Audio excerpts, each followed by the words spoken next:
Hi, welcome back. So this is the first of our new kind of shorter cell function video. So the first one was covering membrane transport.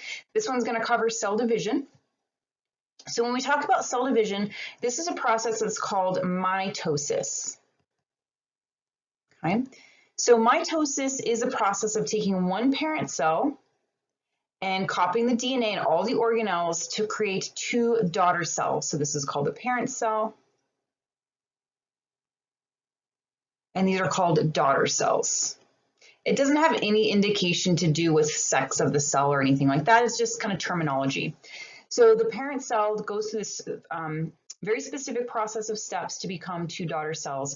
And the kind of the big idea here is that they're exact copies. So there's no differences between the daughter cells to each other or between the daughter cells and the original parent cell. So when we take a look at cell division, we have to see kind of what's called the life cycle or the cell cycle first.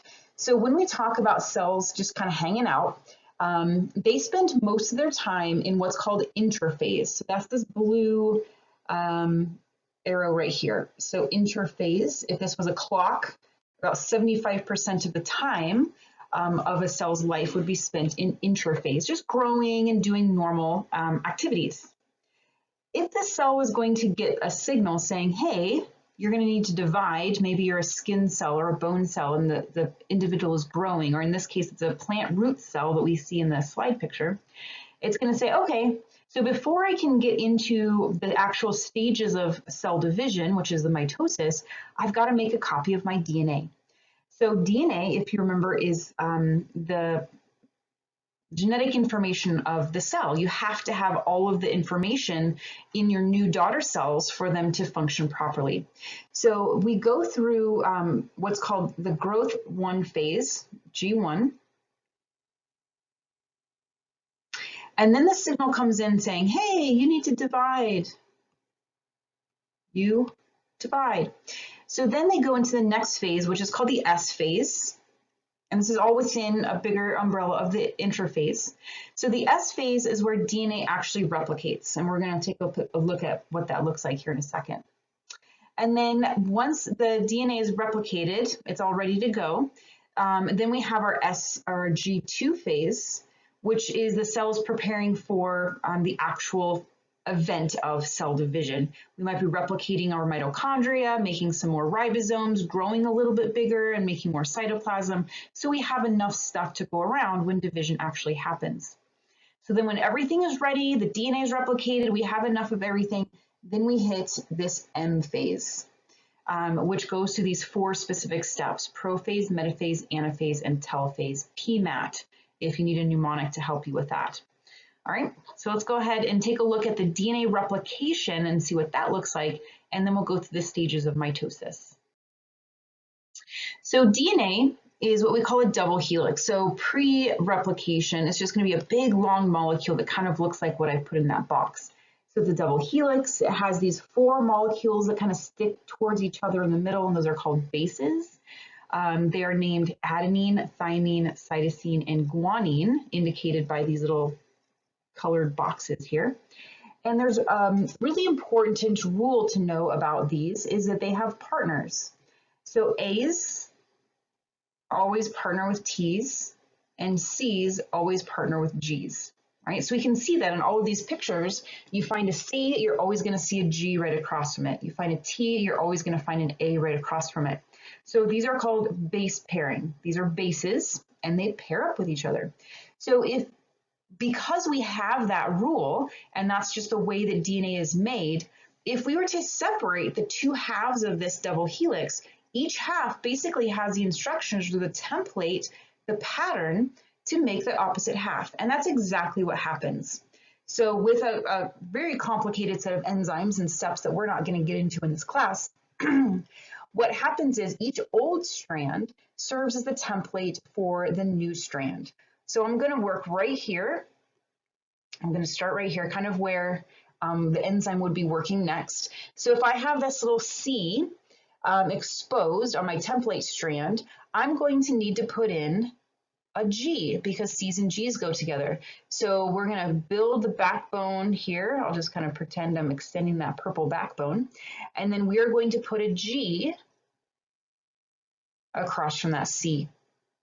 And then the next one is going to be a G. So then the enzyme would know that I'm going to put in a C. And then it's going to read the T, and it's going to know to put in an A. That's a really bad A. There we go. That looks a little bit better. And so that's exactly what happens. As the double helix splits, there's enzymes that run along each side and recognize each exposed base and then puts in the complementary base, its partner. And so what you end up with is two identical copies of DNA, each one serving as a template for the other half of the new one. So this is what's happening in S phase of interphase, is every piece of your DNA is being replicated in preparation for being divided into the two new daughter cells.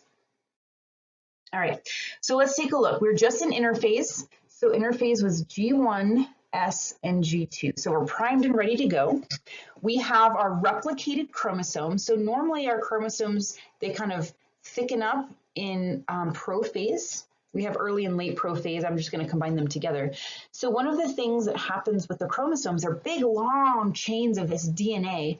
And what they do is they twist and twist and twist and twist until you get these kind of noodly looking structures called chromosomes. So when you have a replicated chromosome, all that means is you just have those two copies of DNA, and it's held together by a little connector called the centromere. Okay? So this is one chromosome, but it's got two copies. Okay? And these are called chromatids, sister chromatids. We see that word right here. Okay, one chromosome consisting of two chromatids. So that's one of the things that happen in prophase is they supercoil their DNA. They kind of tightly wind it. They are inside the nucleus, but if we're going to divide the chromosomes, we have to break down the nucleus. So we see the nuclear envelope is starting to break down. Okay. We also see that the nucleolus is eventually going to disappear. So say bye-bye to that for now. And then those centrioles, that part of the cytoskeleton, they start to move to opposite ends of the cell. You can kind of see that if you watch that animation repeatedly. I know it's going really fast, but those little green starbursts are kind of moving to opposite ends of the cell. They're moving along also this spindle, right? These spindle microtubules. And what they do is they connect to each side of that replicated chromosome, the sister chromatids, and just kind of attach. So now we have our condensed chromosomes, the nuclear envelope is gone, the nucleolus is gone, our spindle is being formed and attaching to each of these replicated chromosomes. Those are all the things that happen in prophase. Okay, so now we're going to move on to the next stages. The next stage was metaphase. And so metaphase is as those spindle fibers are attaching to the chromosomes, they're kind of pushing and pulling and shoving, and eventually what's going to happen is all of those chromosomes are going to be lined up in the middle of the cell, and that has an imaginary line called the metaphase plate. So metaphase is really easy to identify because it's all of the chromosomes lined up in the middle. So again, as you're watching that animation, you can see them all lined up in the middle. And then anaphase is the next phase, is physically pulling apart those replicated chromosomes. So sister chromatids, when they get pulled apart, are now fully individual chromosomes again. And so they get pulled to opposite ends of the cell. And we can kind of see that again in the animation. You can follow that along. And then in telophase is the last phase of mitosis. So prophase, metaphase, anaphase, telophase, just these four phases. It's basically the reverse of prophase. So the nuclear envelope starts to form, the nucleolus starts to form, right? Nuclear envelope forming, nucleolus forms. Our chromosomes are going to start to unwind. The spindle fibers start to break apart. So that's the end of mitosis. Cytokinesis is technically not part of mitosis.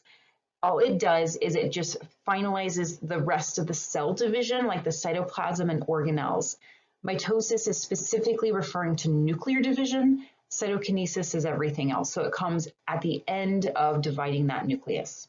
So those are our phases of mitosis: prophase, metaphase, anaphase, telophase. With interphase is kind of the preparatory stages, and cytokinesis are the finalizing stages. So in studying and preparation for quizzes and tests, you should be comfortable walking through and describing the steps of interphase and mitosis. All right. Oh, this is going to get us to our last slide is protein synthesis. So we're done. So this is going to finish our cell division video, and then I'll make another short little video on protein synthesis. Okay, bye.